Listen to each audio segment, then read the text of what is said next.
The subject line is one of the most important components of an email message. It's usually the first thing recipients see, and it tells them what the email is about. So if it doesn't make an immediate positive impression, the email is much less likely to be opened, and more likely to be reported as spam. Although there's no hard and fast rule as to the optimum length of the subject line, it's generally agreed that subject lines should be focused on the content of the message, should show the benefits of reading the message, and should be easy to understand.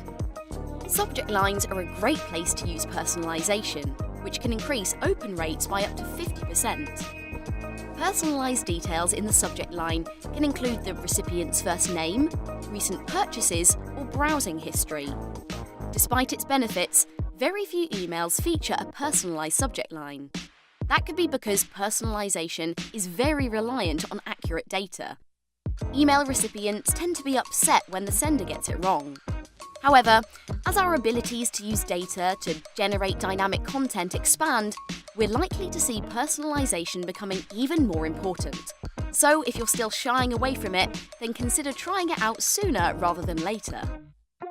On mobile, there's a line of text below the subject line, which is called a pre-header. If you don't specify what you want it to say, it'll usually just be the first line of your email body. But it's a great place to expand upon the subject line and make opening your email all the more tempting.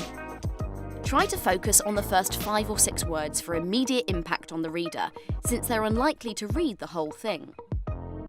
Then there's the from line.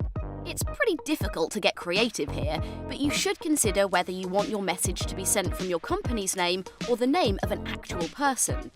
Generally speaking, corporate announcements and other more formal messages should come from the company, whereas more conversational content sounds better coming from a real person.